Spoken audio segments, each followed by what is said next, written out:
Therapy gave you awareness.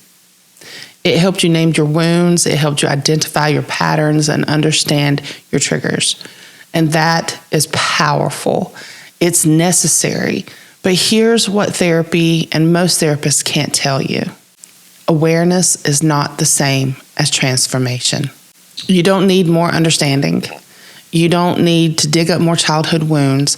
You don't need to apply another modality, another certificate, or another book on your nightstand. What you need is identity recalibration. You're trying to change your behavior when what really needs to shift is your belief about who you are. You can't modify your way into freedom. You have to recalibrate your operating system. The solution, I'll give it to you right up front. Stop trying to fix your behavior. Start reclaiming your true identity. I had a client who had spent probably about 10 years in therapy, understanding her people-pleasing patterns, but yet she couldn't stop performing until she did some identity work. When she shifted from I'm broken and I need to be fixed to I'm chosen, I'm powerful, and I'm free, everything changed for her. And not in years, not in months, in just a few days, and really just a few moments.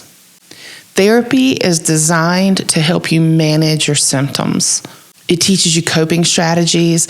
It gives you tools for when you're triggered. It helps you understand the why behind your patterns. But here's the problem. Therapy keeps you in relationship with your wounds instead of getting you freed from them. You've learned how to identify your triggers, but you're still getting triggered. You've learned how to name your boundaries, but you still can't seem to hold them without feeling guilt. You've learned how to understand your patterns, but you keep repeating them anyway. Why? Because you're trying to build a new behavior on an old foundation. And the foundation is your identity. When you still believe at your core that you're too much and not enough, or that you're unworthy of taking up space, or that you're only valuable when you're serving others, all the therapy tools in the world won't create any lasting freedom.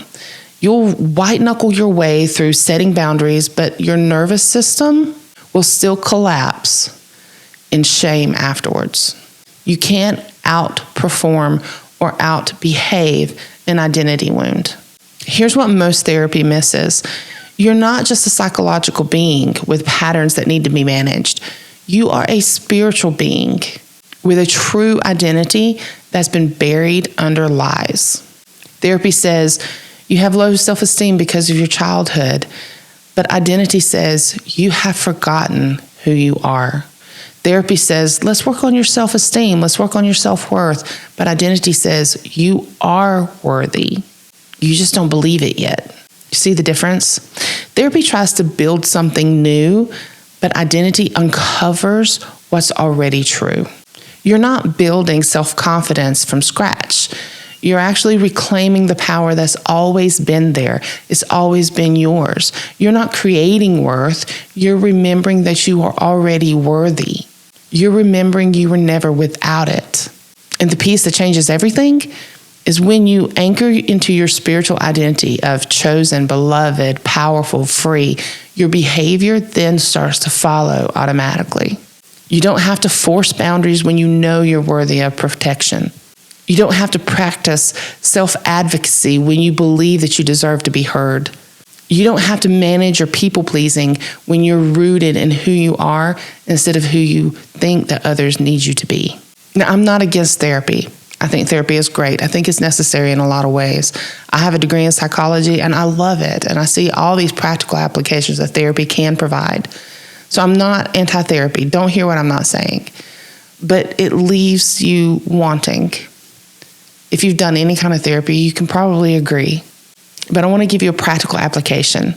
When you notice yourself slipping into an old pattern of performing or people-pleasing or shrinking or self-abandoning, I want you to just stop for a moment and ask yourself 3 questions. 1, what am I believing about myself right now? And I want you to get down to the I am statement, whether it's I'm too much or I'm not enough or I'm only valuable when I serve. Break it down. Then ask yourself question number 2. Is this true about who I actually am? And I'll give you a hint. The answer's almost always no. If the answer's not, you're chosen, that you're worthy, you're powerful, you're free, the answer's going to be no. And then ask yourself a third question. What would I do right now if I believed my true identity? In other words, what would the person who actually believes this about themselves, what would they do right now? What would be different? And then the challenge is to do that thing. Even if your body is shaking, even if guilt shows up, and even if it makes people uncomfortable. So here's an example. You're about to say yes to something you don't really want to do, but because someone asked you to. Ask yourself, what am I believing right now? It could be, I'm only lovable if I am helpful. Well, is that true?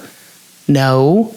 I'm loved because I exist, not because of how I perform. Then what would I do if I actually believed that about myself? I'd say something like, well, this doesn't work for me, without apologizing or explaining myself. This isn't positive thinking. This is identity recalibration, identity reclamation. Reclamation? You're reclaiming your identity. You're not pretending to be confident. You're practicing living from your true self until your nervous system has an opportunity to catch up. So now you know why therapy stopped working. You understand that awareness isn't transformation.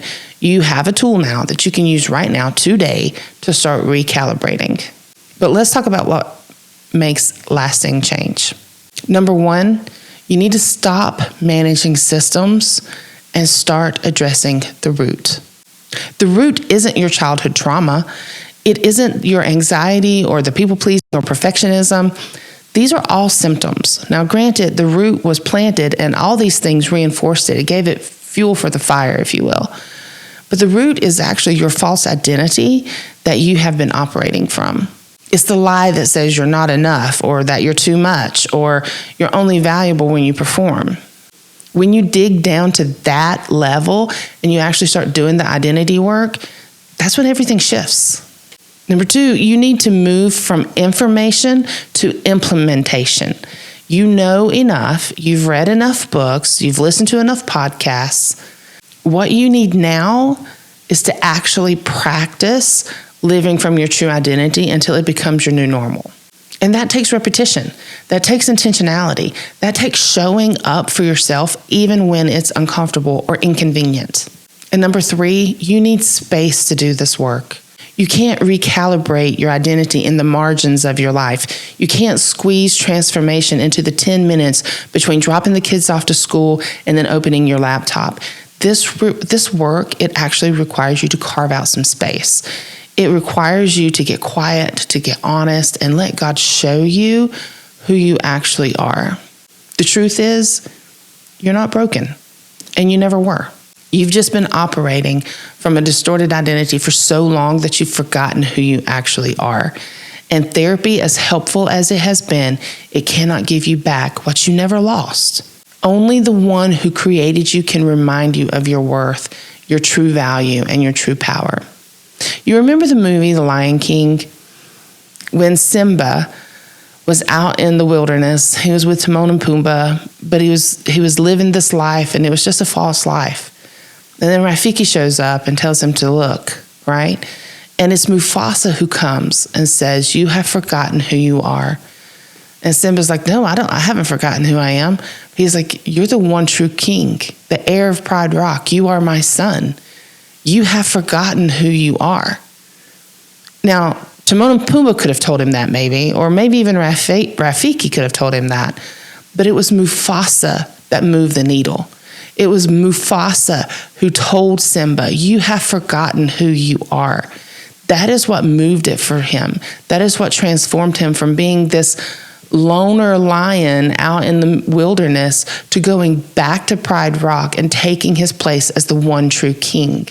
Scar implemented himself. Other people told him differently. Everyone was telling him, well, just be free, just Hakuna Matata, no worries. But it took Mufasa to tell him, You have forgotten who you are. Take your place. You're the one true king. And it's only our Father. I can sit here and tell you that you are good and that you are worthy and that you are powerful all day long. But until the Father tells you that, what I say doesn't make a whole lot of difference, because you can argue with me. You can say, well, yeah, Rebecca, that sounds great, but... And you may even say that to God, but God is going to tell you exactly who you are. He's going to tell you, hey, you have forgotten who you are.